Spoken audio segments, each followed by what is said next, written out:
हाँ बिल्कुल। चलो जी। नमस्कार दोस्तों, मैं रविंद्र डबास। मैं आपको एक तस्वीर में ना दो मैसेज देना चाहूँगा। पहला देता हूँ मैं, ये देखिए, पत्राचार विद्यालय, ये निजामपुर का स्कूल है। तो ये शायद 9वीं तक 10वीं तक है, शायद मेरे को पक्का ज्ञान है नहीं। लेकिन आप देखिए कि हमको मिसगाइड किया कैसे जाता है हमारे विद्यार्थियों को, कि स्कूल से आएंगे बच्चे और क्या पढ़ेंगे। वो पढ़ेंगे कि भाई कक्षा 9वीं में फेल 76, उसके बारे में सारी चीज़ें बता दी कि भाई आप अगर पत्राचार से, जैसे हम कहते हैं ना, भाई प्राइवेट में 10वीं कर रहा है या 12वीं कर रहा है या बीए कर रहा है, यहाँ से होती है असली शुरुआत। कि बच्चों को पहले बताया जाता है कि आप अगर पढ़ाई में रह चुके हो, यहाँ से माइंड सेट हो जाता है बच्चों का कि वो 9वीं में फेल होने के लिए तैयार हो जाते हैं 9वीं में 10वीं में, कि भाई उनके पास पत्राचार का ऑप्शन है। ये ऑप्शन ख़त्म करना पड़ेगा दोस्तों। आप समझिए, अगर 9वीं में ही ये कीड़ा बच्चों के दिमाग में डाल दिया तो वो कॉलेज तक पहुंचेंगे कैसे? नहीं पहुंचेंगे किसी भी तरीके से। इसलिए तो जो कंजावला में कॉलेज कैंपस है उसकी ज़रूरत इसलिए है। यहाँ के बच्चे 9वीं 10वीं से ऊपर सोचते ही नहीं, उनका माइंड सेट कर दिया जाता है। वो किसी तरह करके अगर 12वीं कर भी लेंगे तो ये जो पत्राचार का है, ये यहीं से कीड़ा डाल दिया इनके अंदर। कहीं भी ऐसा बोर्ड नहीं मिलेगा कि भाई इन बच्चों को ये कहा जाए कि 12वीं के बाद तुम करोगे क्या, तुम कॉलेज में कैसे जाओगे, तुम ऊपर की पढ़ाई करोगे कैसे। यहाँ पे हवा है इस एरिया में, मुंडका विधानसभा में, खासकर दिल्ली देहात में, बल्कि कि कॉलेज में कोई बच्चा जाता है। अगर 10 बच्चे बैठे होंगे तो उनमें से एक कभी कॉलेज में 4 दिन भी जाएगा तो सारी जो उम्र गाता रहेगा अपने पोतों बच्चों के बीच में कि भाई मैं कॉलेज में गया था। आप समझिए, इनको वंचित रखा गया इन चीज़ों से कि भाई अगर यहाँ का बच्चा किसी तरह 10वीं 12वीं 9वीं 10वीं कर भी लेगा तो कॉलेज में जाने के सपने ना देखे।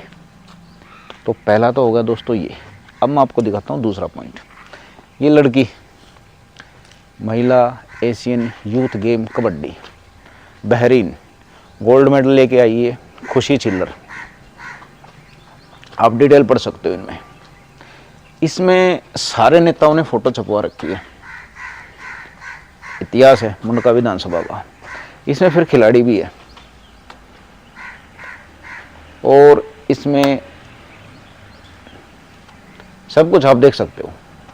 लेकिन ये जितने भी तस्वीर हैं, सिर्फ इसी खुशी छिल्लर की छोड़ के कोई भी ये नेता या ये समाज सेवी या ये खिलाड़ी, कोई भी ये नहीं चाहता कि यहाँ पे बढ़िया तरह के स्टेडियम या खेल साधन हों।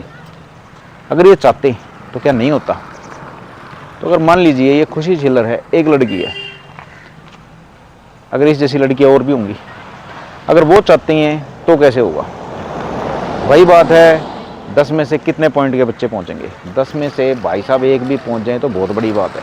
निजामपुर है एक छोटा स्टेडियम यहाँ पे है, लेकिन ना यहाँ पे मैट है, ना यहाँ पे गद्दे हैं, ना किसी तरह का कोई भी साधन है।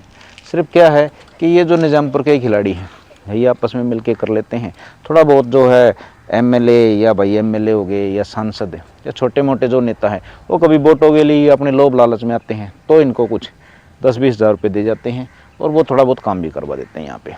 लेकिन इस निजामपुर में से इंटरनेशनल इतने खिलाड़ी निकले हैं कि दर्जनों नहीं, इंटरनेशनल खिलाड़ी बहुत ज़्यादा हैं यहाँ पे। घर घर में आपको इंटरनेशनल खिलाड़ी मिलेगा। लेकिन यहाँ के हालात फिर भी वही हैं दोस्तों। यहाँ का बच्चा 12वीं से ऊपर नहीं पढ़ सकता, बढ़िया इंटरनेशनल स्टेडियम में नहीं जा सकता, क्योंकि इस मुंडका विधानसभा में या दिल्ली देहात में ये सुविधाएं हैं भी नहीं। तो करें क्या? अरे बेटा, कॉलेज है तुम्हारे गाँव में? कॉलेज नहीं। अरे होगा, देख ध्यान से है। कॉलेज कहाँ पे? यहाँ पे। फिर ये स्कूल कौन सी तक है?